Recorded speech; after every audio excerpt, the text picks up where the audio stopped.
I have the privilege of having Marta Garcia Landrieu with me. Marta was the person that asked me to help run the theater when Nelson fell ill. Marta is coaching me, and when we work mano a mano, taking this theater together. And it has been the time of Nelson's passing. He just passed away, in October, at the end of October. It's been a very difficult time for all of us, for the theater, for the people that loved him in the theater community, both in New York and abroad. And for Marta, of course, as she has been the closest person to Nelson for 30 years. Marta, last we spoke, we were recapping a little bit of that epic history. For us, it's legendary, about Rincón Taíno, and how Nelson began to get the bug of hosting and of bringing people together and of presenting people like André Jiménez El Jíbar or Roy Brown back in the days in the early 80s. And then I asked you last time, and we left it at that, how did you guys then come from 13th Street, 12th Street, over to this 107 Suffolk Street property, and what was here? And tell us a little bit about that. So where we left off, we were at the transitioning from Rincón Taíno to what was then called Solidaridad Humana. The director here was an Ecuadorian, and the Ecuadorian did something, I'm not going to go into details, and Solidaridad Humana was defunct. That said, the history goes that Mateo, one of the founders of Latea, was a student here.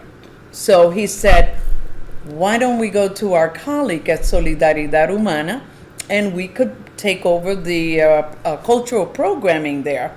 And so they did.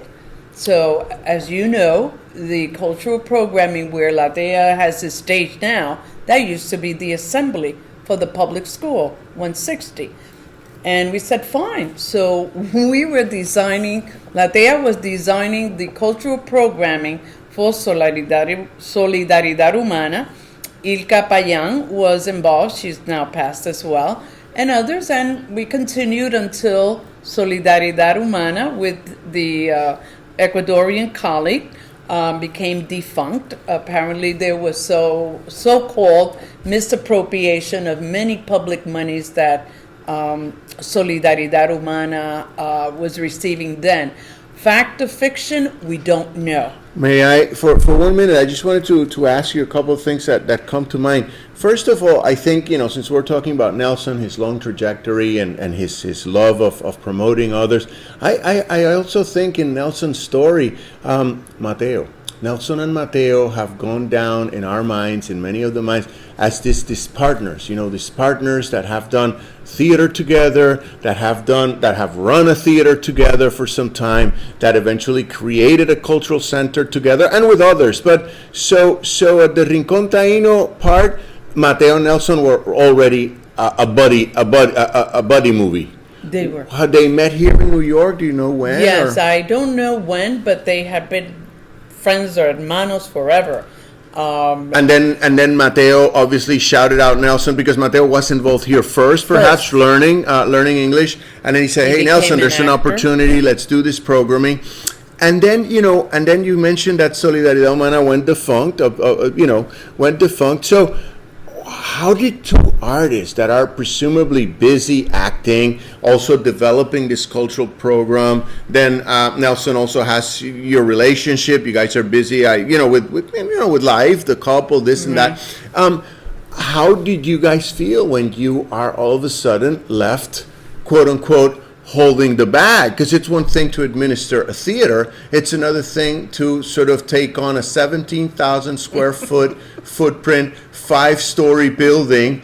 And I don't know, because now everybody covets it, and the lower side is very fancy, and apartments go for $1 million. Right. But was there heat, hot water, all the amenities when you guys took in here this place? Yeah. So what was Nelson's take on this craziness? It was a difficult transition, but as I said, Nelson came from a country where he suffered poverty, and there was a working family, but there was a lot of things that he saw here. Mm-hmm. So it was not a big deal for him. So let me paint the picture very quickly.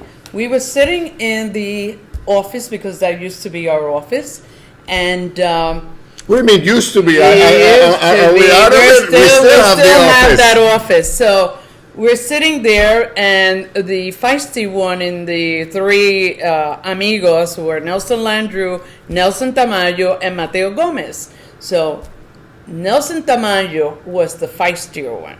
He basically said, now what do we do? Now we have to call the community together and we have to figure out what to do with this huge space, and what are we going to do? And I said, well, there's other tenants here, but they quickly began to also move out. So So when the ship is sinking, the rats abandon the ship, and this was a sinking ship. Empire State College, others, they left. There were very few, and I don't know what their roles were at that time.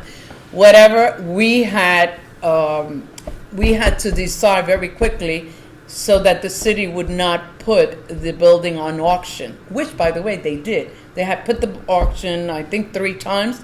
No one bought. So then I come in, being the more political one, and I said, take over the building. And they said, what? Are you loca?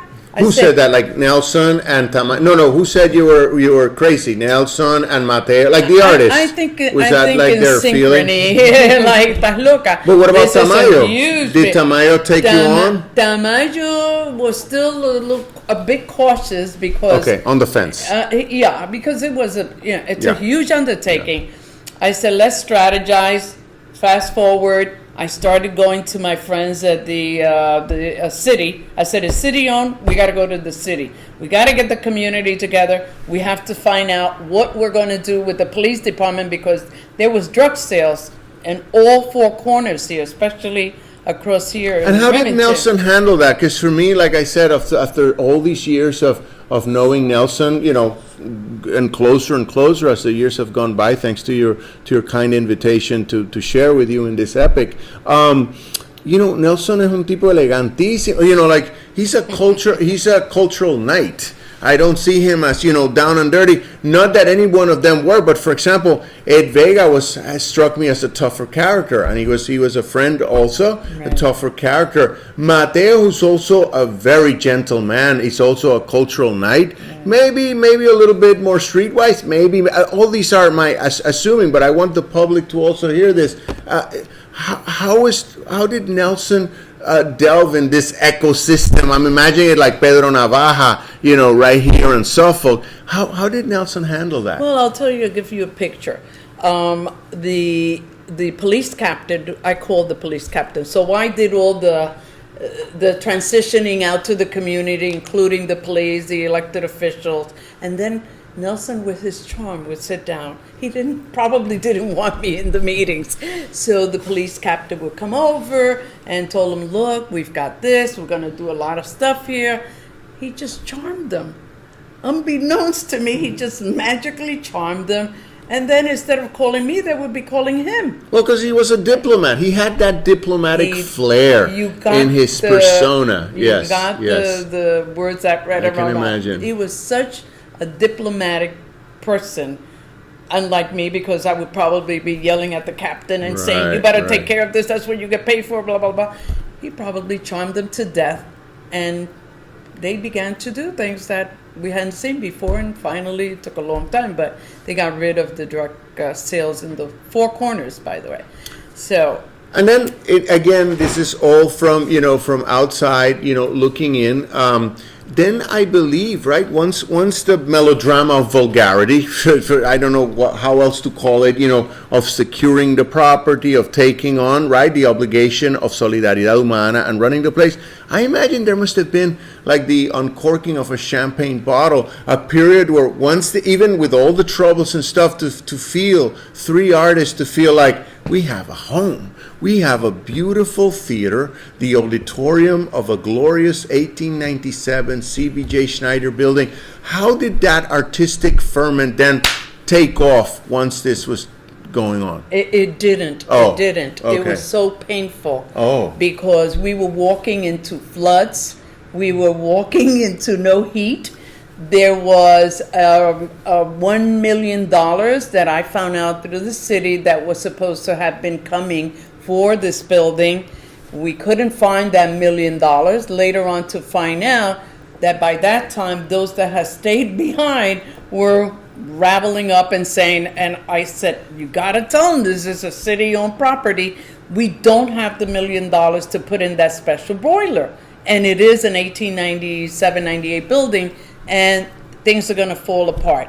And the guy started feeling burned out. And we Nelson, did get Nelson, or Mateo and Nelson, or just all, Nelson? all of us self-included. Well, talk to me about those dark moments, because again, we are the inheritors, or we've been fortunate to have you guys to stand on your shoulders, yours, Nelson's, Mateo, Tamayo, Ed Vegas, of course, and what were those dark moments like when? Because Nelson is also a man of hope. You could always, there's a glint in his eye. Mateo's very philosophical about it, as you yourself has mentioned. You're like a fireball, So what was it? What did Nelson seem like when he was crushed? Because like you're saying, a flood. We finally got the building. We got a theater. We got no money, and we can't really devote our time to art because we're like taking care of the light bill and running around to with buckets of water. I mean, what was that like for an artist like Nelson? He would do things and he'd always say, "Está todo bien." Sounds like Bad Bunny. Yeah, Estamos right. bien, estamos bien, estamos You're- bien. He would get called in the middle of the night. Iron flood in the building, and then there were all kinds of security problems because we had what do they call those that would just come in and kind of hang out here and sleep here and stuff like that. But one thing that's not been said that I think is very important to be said. One of the ways that we were able to transition from very little dollars into saying, no, we feel a little bit more secure now, was that we were able to take the building off the auction. Others take the credit for that. That's not true. La TEA, Nelson Tamayo, Nelson Landrieu, and Mateo and self, we took the building off the auction by the politicians getting support and getting involved and saying this has to be secured. But there's even one more caveat. When I started navigating the system in the city hall to get the $1 million for the boiler that was appropriated here, which got lost, we never found it. I also found out that, as you could imagine, developers were swimming under us and wanting to, they wanted to take over.